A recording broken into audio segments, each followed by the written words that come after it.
सितंबर महीने का कुंभ राशिफल।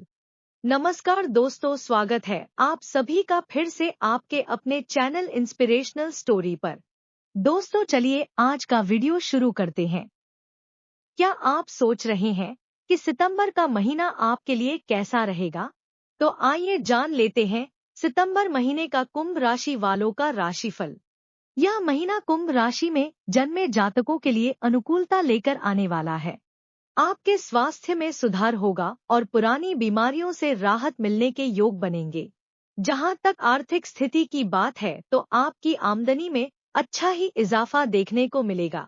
धन संचय करने में भी सफलता मिलेगी और आपके रुके हुए काम बनेंगे। भाग्य का सहयोग आपको मिलेगा जिसकी बदौलत आप जीवन में सफलता प्राप्त कर पाएंगे। करियर में अच्छी सफलता मिलेगी। नौकरी में बदलाव हो सकता है। बेरोजगार लोगों को नई नौकरी मिल सकती है।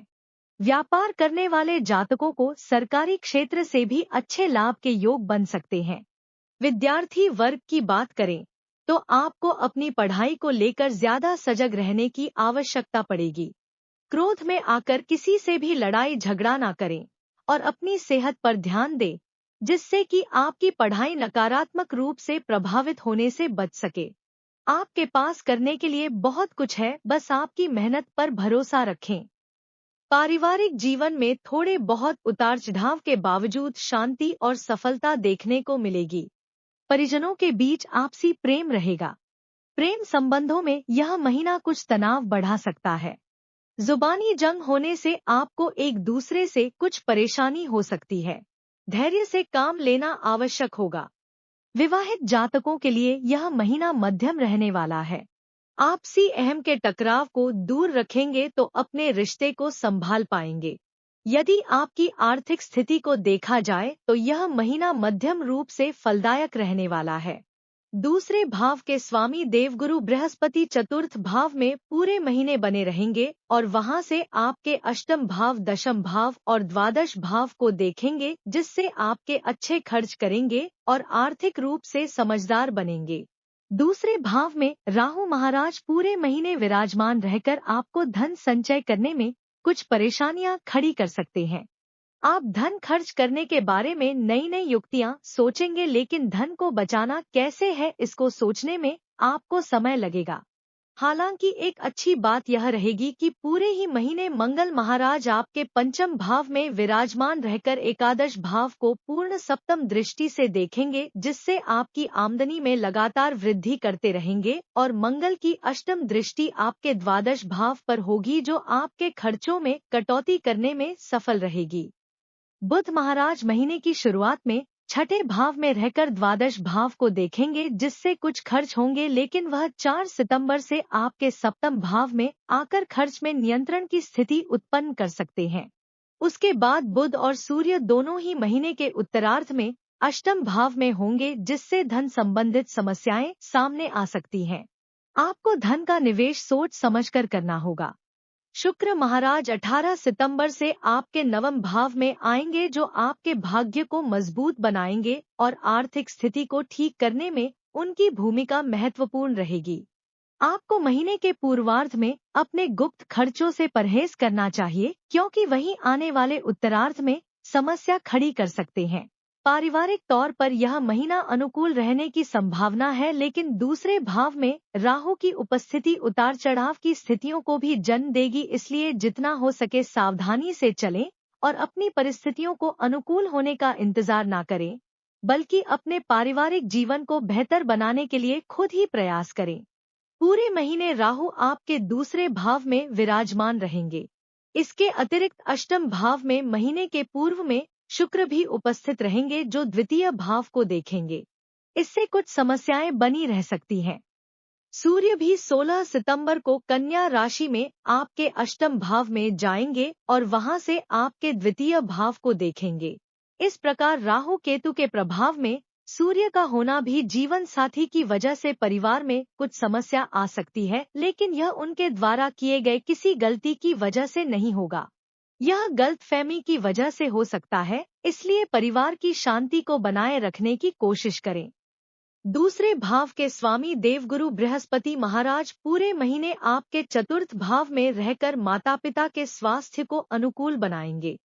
घर में सुख शांति बनाए रखने में वह महत्वपूर्ण भूमिका निभाएंगे। शुक्र महाराज 18 सितंबर को नवम भाव में चले जाएंगे, तब पारिवारिक सुखों में बढ़ोतरी होगी। आप परिवार के लोगों के साथ कहीं लंबी दूरी की यात्रा पर कहीं घूमने फिरने जा सकते हैं, जिससे परिवार का माहौल हल्का हो जाएगा और सबके बीच प्रेम रहेगा। भाई बहनों से आपके संबंध मित्रवत रहेंगे और वह आपसे भरपूर प्रेम करेंगे। परिवार की आर्थिक स्थिति में इजाफा होगा। यदि विद्यार्थियों की बात करें तो महीने की शुरुआत में मंगल महाराज आपके पंचम भाव में विराजमान रहेंगे, जिससे आपकी एकाग्रता में कुछ कमी रहेगी और इससे आपको पढ़ाई में समस्याओं का सामना करना पड़ सकता है, लेकिन यह अल्प समय के लिए ही रहेगा। आपके अंदर मेहनत करने की इच्छा जागेगी और आप खूब कठिन परिश्रम करेंगे और अपनी शिक्षा को और बेहतर बनाने की दिशा में आपका प्रयास सफल होगा। प्रतियोगिता परीक्षा की तैयारी कर रहे विद्यार्थियों को कठिन चुनौतियों से गुजरना पड़ सकता है और आपको किसी परीक्षा के लिए कठिन प्रश्न पत्र मिल सकता है, इसलिए अपनी तैयारी को पूरा रखें। उच्च शिक्षा ग्रहण कर रहे विद्यार्थियों को महीने के पूर्वार्ध में कुछ समस्याएं महसूस होगी, इसलिए आप थोड़ी सी सावधानी जरूर रखें। लेकिन महीने के उत्तरार्ध में जब शुक्र तुला राशि में 18 सितंबर को आपके नवम भाव में आ जाएंगे, तब स्थितियां बदलने लगेगी और आपको उत्तम लाभ होगा। शिक्षा के क्षेत्र में आपको अच्छी सफलता मिलेगी और उच्च शिक्षा लाभदायक साबित होगी। विदेश जाकर पढ़ने वाले विद्यार्थियों को यह समय मेहनत से बिताना होगा। यदि आप किसी प्रेम संबंध में हैं, तो आपके लिए यह महीना उतार चढ़ाव से भरा रह सकता है। पंचम भाव के स्वामी बुध महाराज स्वयं छठे भाव में महीने की शुरुआत में स्थित होंगे और मंगल महाराज पंचम भाव में विराजमान रहेंगे, जिससे आप और आपकी प्रियतम के बीच कहासुनी होने और झगड़ा होने की नौबत आ सकती है। जुबानी जंग आपके बीच अहम का टकराव भी करा सकती है, जिसका असर आपके रिश्ते को नकारात्मक रूप से प्रभावित कर सकता है, इसलिए आपको परिस्थितियों को देखकर ही बातचीत करनी चाहिए। 4 सितंबर को बुध महाराज सिंह राशि में आपके सप्तम भाव में जाएंगे। वह समय थोड़ा सा अनुकूलता लेकर आएगा और तब आप अपने प्रियतम से अपने रिश्ते की बात कर सकते हैं। उसके बाद 23 सितंबर को बुध कन्या राशि में आपके अष्टम भाव में जाएंगे। वह समय आपके प्रेम संबंधों को अनुकूलता देगा और तब आप एक दूसरे के प्यार में पूरी तरह से डूब जाने की स्थिति में रहेंगे और आपका रिश्ता परिपक्व होगा। यदि विवाहित जातकों की बात करें तो महीने की शुरुआत में आपकी राशि में बैठे वक्री शनिदेव की दृष्टि सप्तम भाव पर रहेगी और सप्तम भाव में सूर्य महाराज विराजमान रहेंगे। सूर्य और शनि का यह समसप्तक योग वैवाहिक जीवन के लिए अनुकूल नहीं कहा जा सकता है। ऐसे में आप और आपके जीवन साथी के मध्य तनाव और टकराव की स्थिति में बार बार बनती रहेगी, इसलिए आपको थोड़ी सी सावधानी रखनी चाहिए। 16 सितंबर से सूर्य महाराज कन्या राशि में आपके अष्टम भाव में चले जाएंगे। तब इन परिस्थितियों में कुछ हद तक सुधार देखने को मिलेगा।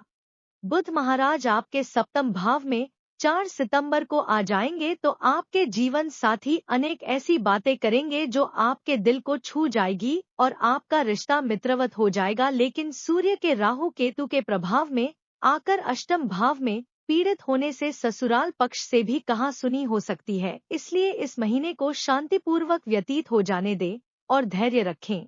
इसी से आप अपने वैवाहिक जीवन की रक्षा कर पाएंगे और अपने वैवाहिक जीवन का लुत्फ उठा पाएंगे।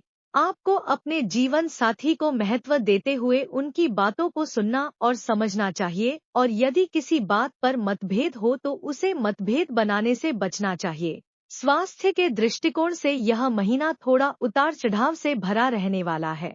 वैसे तो आपके राशि स्वामी शनि देव आपकी राशि में ही रहेंगे, लेकिन वह वक्री अवस्था में होंगे और महीने की शुरुआत से लेकर 16 सितंबर तक वह वक्री अवस्था में रहेंगे, इसलिए आप जहां भी काम करते होंगे वहां आपके ऊपर काम का दबाव रहेगा, जिससे आपको थकान की शिकायत हो सकती है।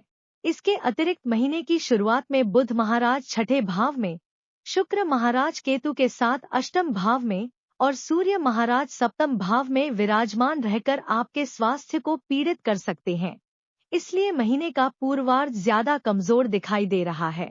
हालांकि उत्तरार्ध में देखें तो सूर्य 16 सितंबर से अष्टम भाव में आएंगे और बुध 23 सितंबर से अष्टम भाव में आएंगे। यह स्थिति भी स्वास्थ्य के लिए अनुकूल नहीं कही जा सकती है, इसलिए पूरे ही महीने आपको अपने स्वास्थ्य का ध्यान रखना चाहिए। आपको पेट से जुड़ी समस्याएं ज्यादा परेशान कर सकती हैं और जो लोग पहले से किसी हृदय रोग से पीड़ित हैं, उन्हें ज्यादा सावधानी रखनी चाहिए। अत्यधिक पदार्थ के सेवन से बचें और भोजन में प्रोटीन की मात्रा संतुलित रूप से लें, इससे कुछ समस्याएं कम हो सकती हैं। कुंभ राशि सितंबर महीने का उपाय, हनुमान चालीसा का पाठ करें। आपको शनि देव के बीज मंत्र का प्रतिदिन जाप करना चाहिए। प्रतिदिन आपको सूर्य देव को जल अर्पित करना चाहिए। प्रिय दोस्तों, आज की हमारी वीडियो आपको कैसी लगी हमें कमेंट करके बताएं। अगर आपको हमारी वीडियो अच्छी लगी हो तो कमेंट बॉक्स में जय शनि देव महाराज जी जरूर लिखें।